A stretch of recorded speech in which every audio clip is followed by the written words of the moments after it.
শহরে কিংবা গ্রামে জনদুর্ভোগের নানা চিত্র বৃত্তাকারে আমাদের নাগরিক জীবনে যন্ত্রণাদায়ক পরিস্থিতি সৃষ্টি করছে। এসব জনদুর্ভোগের বাস্তব চিত্র তুলে ধরবে বৃত্ত, আর সাথে থাকছি আমি রিধিমা।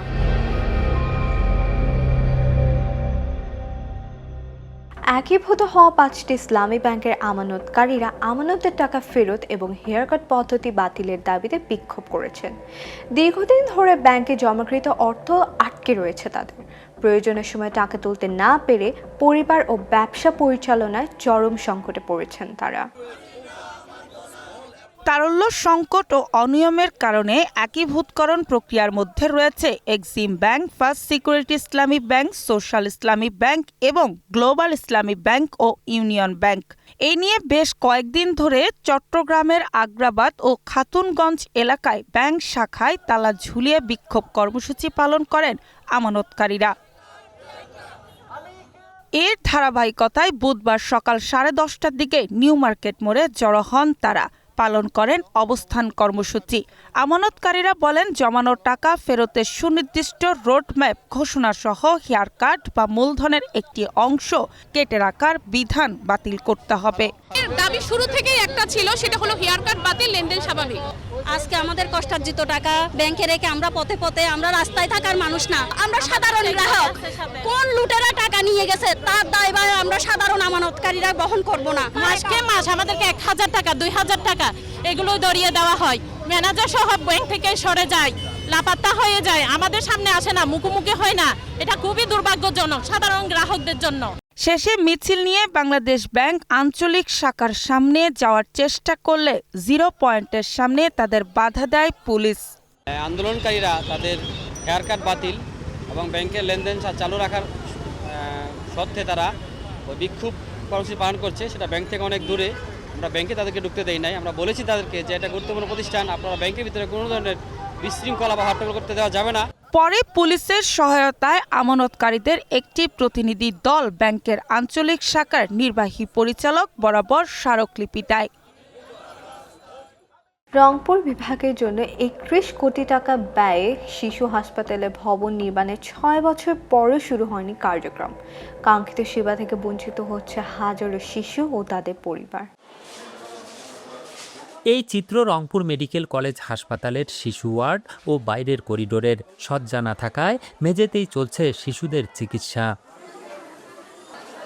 3টি ইউনিটে 80 শয্যার বিপরীতে এখানে প্রতিদিন ভর্তি থাকে 300-রও বেশি শিশু। তার উপর নতুন করে যোগ হয়েছে হামের প্রাদুর্ভাব। এমত অবস্থায় চিকিৎসা সেবা দিতে হিমশিম হাসপাতাল কর্তৃপক্ষ।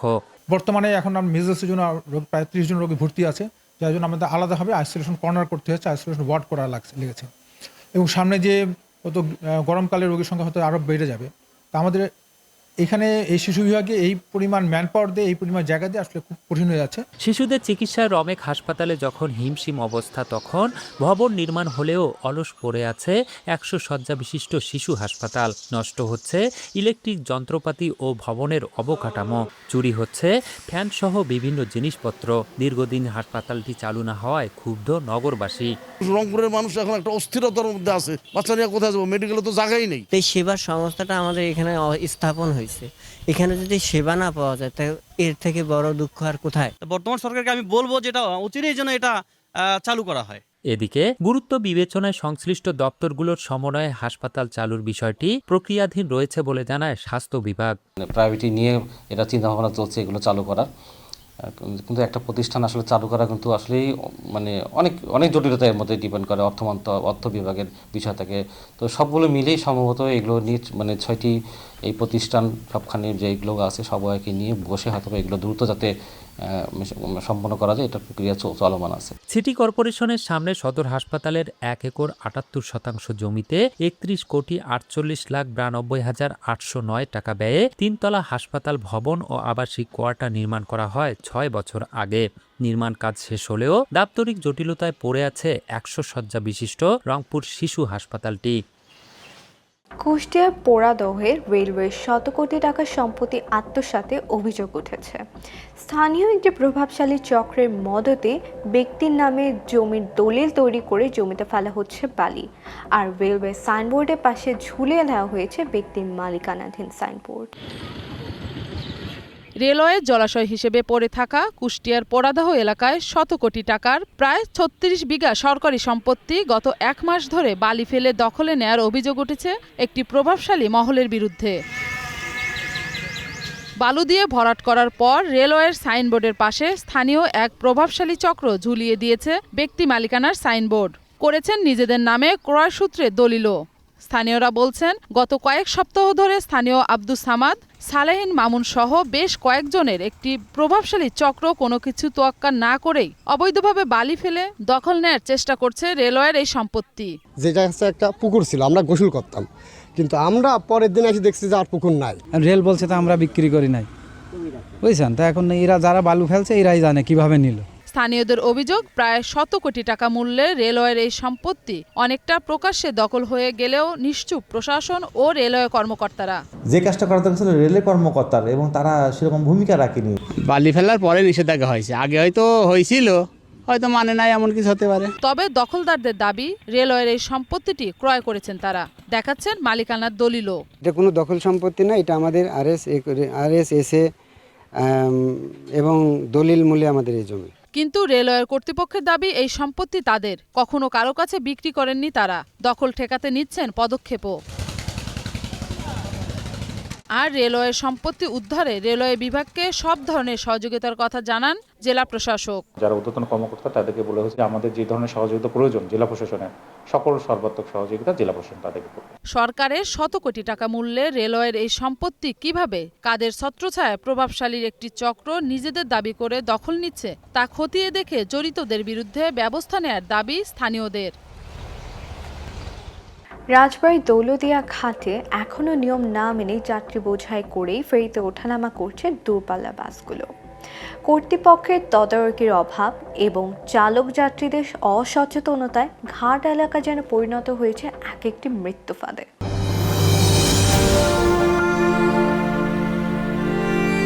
গেল ২৫ মার্চ কুষ্টিয়া থেকে ঢাকাগামী সৌহার্দ্য পরিবহনের একটি যাত্রীবাহী বাস পদ্মা নদীতে তলিয়ে গেলে প্রাণ হারান অনেকেই। সেই ভয়াবহ স্মৃতি এখনও কাটেনি, অথচ দৌলদিয়া ঘাটের চিত্র পাল্টায়নি এতটুকুও। দুর্ঘটনার পর বিআইডব্লিউটিসির চেয়ারম্যান আশ্বাস দিয়েছিলেন, যাত্রী নামিয়ে খালি গাড়ি ফেরিতে তোলা হবে এবং পন্টুনের শক্তিশালী রেলিং বসানো হবে। যাত্রীদের নিরাপত্তা আমাদের সর্বোচ্চ অগ্রাধিকার, এবং আমরা এই পন্টুনটাতেও আরও রেলিং এবং অন্যান্য কাজ যা করা লাগবে সেগুলো করার জন্য আমরা পর্যাপ্ত বাজেট দেব। ভবিষ্যতে যাতে এই ধরনের কোনো ঘটনা না ঘটে সেই জন্য আমরা সর্বাত্মক প্রচেষ্টা করব। কিন্তু বাস্তবে তার কোনো প্রতিফলন নেই। রেলিংবিহীন অরক্ষিত পন্টুন আর খানাখন্দে ভরা সংযোগ সড়ক যেন প্রতিনিয়ত হাতছানি দিচ্ছে বড় কোনো দুর্ঘটনার। নেই কর্তৃপক্ষেরও কোনো তদারকি। এখানে দেখা যাচ্ছে গাড়িগুলো আসলে যদি যাত্রী নামায় দেয়, যে যাত্রীরা যাত্রীর মতো উঠলো হেঁটে, বাসগুলো বাসের মতো উঠলো, এটাই সব থেকে বেশি ভালো। এর আগে স্যার দুর্ঘটনা হয়েছে, যাত্রীরা নামায় না সহজে। যাত্রীদের আমরা আগের থেকে রিকোয়েস্ট করছি, তারা না নামলে আমরা কি করতে পারি বলেন? উপরের থেকে বলে দেন নামবার জন্য, আমরা যদি না নামেন তাহলে আমরা সেটা আমরা বুঝবে। যার যার নিরাপদ সে যদি না বুঝে তাহলে তো আর কেউ বুঝাই দিতে পারে না। এ বিষয়ে দায়িত্বরত কর্মকর্তারও নেই কোনো মন্তব্য। না আমার বলার কাম আমরা বলি ভাই। কর্তৃপক্ষের দাবি কাগজে কলমে সীমাবদ্ধ থাকলেও বাস্তবে নজরদারির অভাব স্পষ্ট। মৃত্যুফাত হয়ে থাকা এই ঘাটগুলোতে শৃঙ্খলা না ফিরলে আবারও ঘটতে পারে বড় কোনো প্রাণহানি, এমনটাই আশঙ্কা সাধারণ মানুষের। বর্ষা মৌসুম শুরুর আগেই মেঘনায় তীব্র ভাঙ্গন শুরু হওয়ায় আতঙ্কিত হয়ে পড়েছে নদী পাড়ের মানুষ। প্রতিদিনই নদীগর্ভে বিলীন হচ্ছে ঘর বাড়ি, ফসলি জমি ও গুরুত্বপূর্ণ স্থাপনা। হুমকিতে পড়েছে শহর রক্ষা বাঁধও। বর্ষা শুরু না হতেই ভয়াবহ রূপ নিয়েছে ভোলার মেঘনা নদীর ভাঙন। প্রতিদিনই নদী গর্ভে বিলীন হচ্ছে বাড়িঘর, ফসলি জমি ও গুরুত্বপূর্ণ অবকাঠামো। নিঃস্ব হচ্ছে বহু পরিবার। নদী তীরের বাসিন্দারা জানান, ভোলার ইলিশা, রাজাপুর, শিবপুরে শান্তির হাট হয়ে দৌলত খান, তজুমউদ্দিন ও চরফ্যাশন পর্যন্ত প্রায় ২০ কিলোমিটার বেড়িবাঁধ ঝুঁকিতে রয়েছে।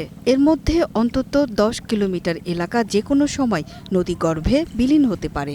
খুবই স্রোত নদী আর ভাঙতে আছে, খুবই দ্রুতভাবে ভাঙতে আছে। কোথাও কোথাও নদী এসে ঠেকেছে বাঁধের মাত্র কয়েক মিটার দূরে। এলাকাবাসীর আশঙ্কা, বর্ষা ও জোয়ারের চাপ বাড়লে যে কোনো সময় শহর রক্ষা বাঁধ ভেঙে বহু এলাকা প্লাবিত হতে পারে। আমরা এখানে থাকতে পারুম না, এখানে অনেক মসজিদ মাদ্রাসা আছে, আর ওইদিকে এগুলি সব ডুবে যাইব, বেড়িবাঁধ ভাঙা যাইব।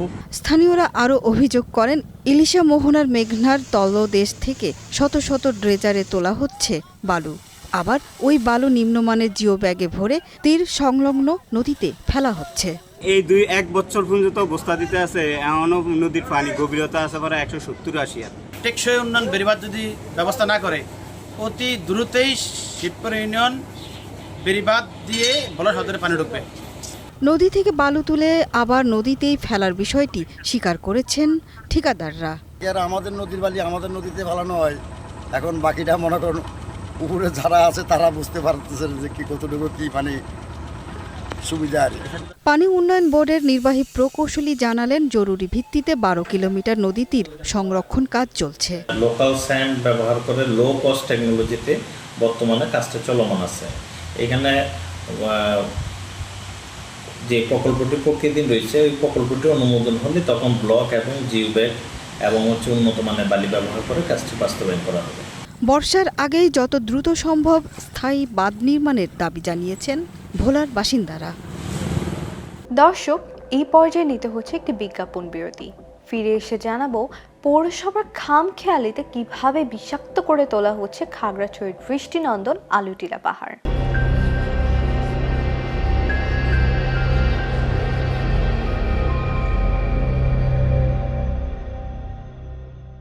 দর্শক, ফিরে এলাম জনদুর্ভোগের বৃত্তে। পৌরসভা বর্জ্য ফেলে বিষাক্ত করে তোলা হয়েছে খাগড়াছড়ির দৃষ্টিনন্দন আলুটিলা পাহাড়। বছরের পর বছর এই অবস্থা চলছে খোদ পৌরসভার খামখেয়ালিতে। দূষিত হচ্ছে পরিবেশ। প্রকৃতির অপার সৌন্দর্যে ঘেরা পার্বত্য জেলা খাগড়াছড়িতে বছরভর লেগে থাকে পর্যটকদের আনাগোনা। নির্দিষ্ট মনে ঘোরাঘুরির ক্ষেত্রে তাদের প্রথম পছন্দ আলুটিলা পাহাড়। অথচ এখানে দীর্ঘ 40 বছর ধরে দুটি পৌরসভার বর্জ্য ফেলা হচ্ছে অবিরত। এর দূষণ ছড়িয়েছে জেলার একমাত্র প্রবাহমান জলধারা চেঙ্গি নদী পর্যন্ত। এতে হুমকিতে পড়েছে আলুটিলার প্রাকৃতিক পরিবেশ, জীববৈচিত্র্য ও জনস্বাস্থ্য। আমাদের ক্ষত এখানে আমরা থাকতে পারে না, আলুটিলা ময়লা ফলে গন্ধ লাই থাকতে পারে না।